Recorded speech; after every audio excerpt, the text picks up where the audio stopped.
Al filo de la semana. Análisis de temas nacionales e internacionales con un enfoque diferente. José María Tojeira, Al filo de la semana. Aquí estamos de nuevo, al filo de la semana, viendo, iba a decir los desastres, tal vez no los desastres, sino los problemas de esta semana. Alguna cosa buena siempre sucede también. Vamos a empezar por lo internacional y fijarnos un poco más en la guerra de Israel y la Franja de Gaza, el grupo terrorista Hamas, o como le querramos mencionar, ¿verdad? Vamos a ver un poco la locura de la crueldad, ¿verdad? Decíamos, ya que Hamas ha asesinado población civil israelí, ha secuestrado rehenes, a veces ha matado familias enteras con niños. Eso es terrible, ¿verdad? Es decir, y profundamente injusto, es una barbaridad y una locura. Y no tiene nada que ver con el Islam. El Islam es una religión más pacífica que violenta. Lo que pasa es que hay algunas interpretaciones, como en todos los grupos, que se vuelven profundamente violentos, ¿verdad? Aquí, cuando los militares masacraban, también creían que cumplían con su deber, ¿verdad? Y su deber hasta cristiano incluso. Pero bueno, Hamas ha hecho brutalidad. Israel, en su contestación, se ha sobrepasado claramente, ha destrozado viviendas de civiles, hospitales. El 25% de las casas de Gaza, una ciudad grande, están dañadas o destruidas. Se ha atacado a 59 centros médicos, incluido el hospital Al-Ali. Allí se han matado a más de 400 personas. Los israelitas quieren echar la culpa a Hamas, pero parece bastante evidente, según los estudios de la gente, que una potencia de fuego como la que causó el destrozo del hospital solo la tiene Israel, ¿verdad? Se han bombardeado 170 escuelas. El hospital es de la iglesia anglicana.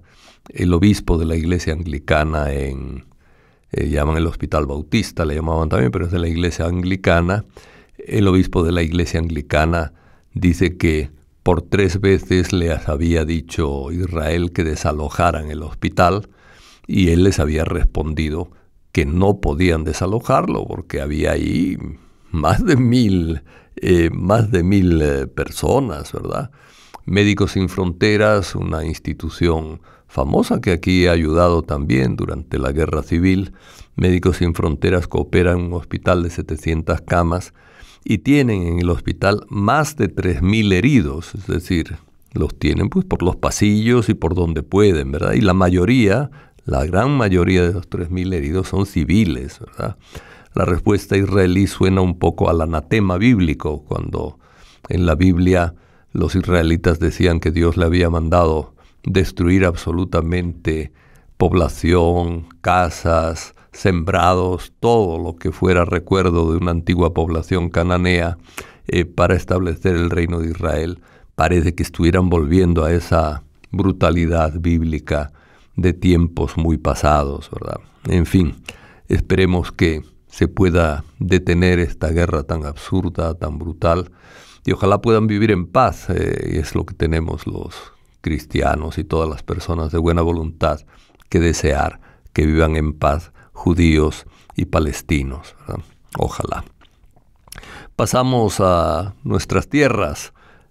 Podemos decir que estamos mejor, ¿verdad?, si comparamos con esa situación de Gaza e Israel, pero tenemos problemas también, ¿verdad? Es decir, una preocupación es la detención de menores. Ha salido durante esta semana.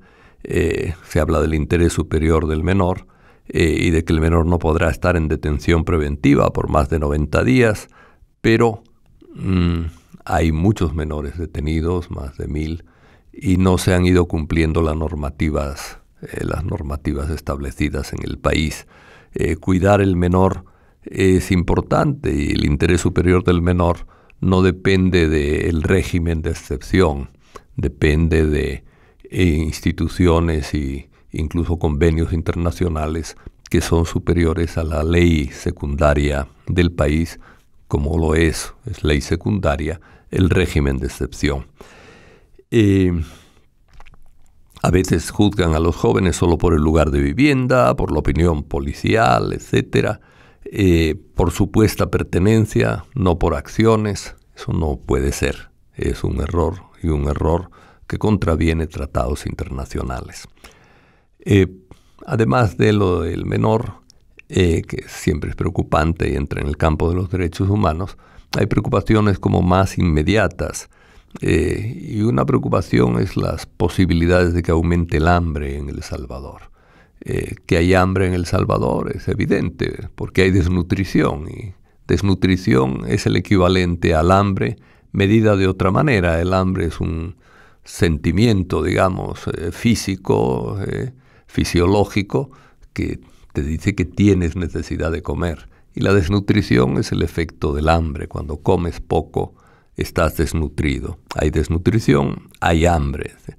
Y nos encontramos con que el maíz se está encareciendo. Consumimos en el país en torno a los 18 millones de quintales al año. Y la cosecha de este año anda solamente por los 6 millones de quintales. Va a haber que importar. Pero cuanto más importemos, más caro estará el maíz. Va a estar más caro, hay escasez de mano de obra en el campo, el aumento de precios a la hora de alquilar la tierra, las lluvias irregulares, la ausencia de personas que del campo se van buscando mejores situaciones económicas a Estados Unidos, han hecho que cada vez produzcamos menos. Este año todavía menos por las circunstancias del cambio climático y del efecto de la niña y todo este tipo de problemática climática que hemos tenido. Ojalá se tomen medidas para tener soberanía alimentaria, es decir, que tengamos control al menos de que haya suficientes alimentos como para que no se encarezcan y la población pase hambre o haya desnutrición. Políticas públicas de invertir en el campo son necesarias a la hora de producir alimentos básicos. Estamos también con recortes presupuestarios, el exceso de endeudamiento que viene de lejos, pero que el actual gobierno ha aumentado notablemente. El tema del presupuesto se vuelve difícil.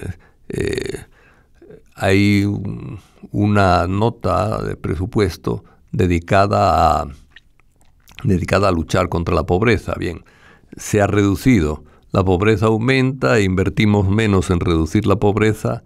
Estamos amolados, como dice la gente, ¿verdad? Es decir, no podemos estar sin combatir a la pobreza. Es indispensable combatirla para el desarrollo y para la paz social.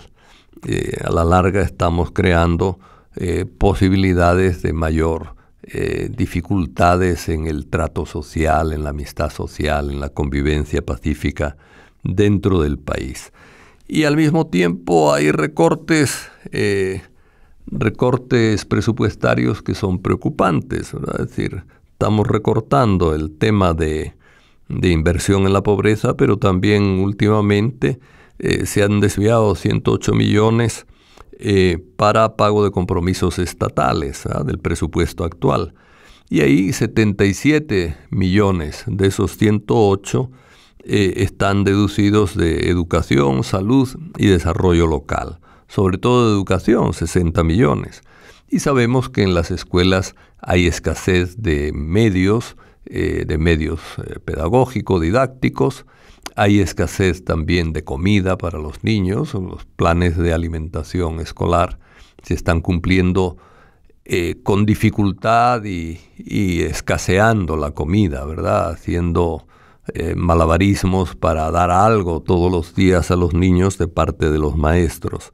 Hay un problema grave ahí, es decir, reducir el presupuesto me parece que de nuevo causa daño a la población, y causar daño a la población a la larga se paga. Entonces tenemos que tener como mucho cuidado con eso, ¿verdad? Una cosa también en el campo de derechos humanos que llama la atención es esa especie de persecución de Mason, el que fue alcalde. Miren, yo nunca he simpatizado con algunas actividades de Arena y menos de la alcaldía del San Salvador cuando la han controlado ellos. Sin embargo, aunque uno no simpatice, ciertamente el modo de tratarle es indigno de la justicia. Este hombre ya ha cumplido 2 años de prisión preventiva y lo mantienen todavía detenido. Tendría que tener medidas alternas, según la ley. Aquí se interpreta la ley al capricho del poder. Eso estoy convencido.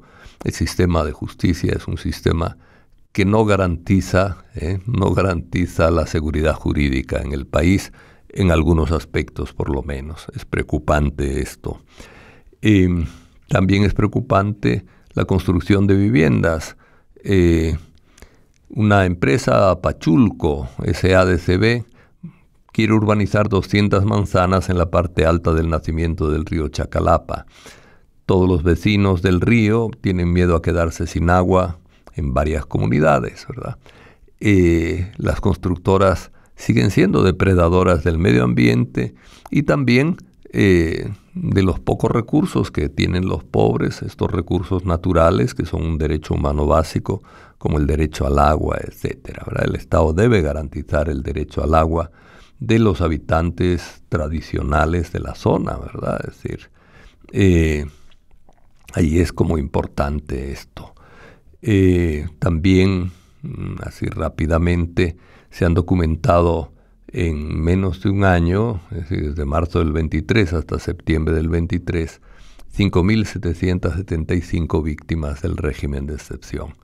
Realmente hay que cambiar este régimen de excepción, hay que sacarlo ya de funcionamiento. Es decir, si ya la gran mayoría, según ellos, está presa, es decir, la policía debe empezar a usar sus recursos normales para combatir la delincuencia, en vez de este sistema que crea víctimas y crea víctimas inocentes.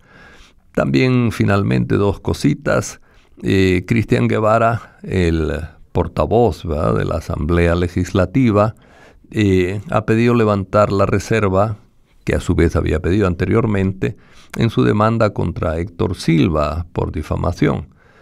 Cuando pidió la reserva lo criticamos aquí en este mismo programa. Bueno, ahora que ha pedido levantarlo y ha pedido perdón al público porque cree que se equivocó, pues hay que alabarle, ¿verdad? Y hay que decir que bueno que haya reflexionado y que haya caído en la cuenta que un político no debe mantener en reserva un juicio de difamación. Pero qué bueno por él. Y finalmente solidarizarnos con Chirilagua y con toda la población de Chirilagua que ha sufrido una terrible tragedia. Y bueno, pues que en medio del dolor sepan confiar en su propia fe. Son mayoría evangélicos los fallecidos, pues que el Señor los bendiga, los tenga con Él. Y nos vemos el próximo viernes. Al filo de la semana.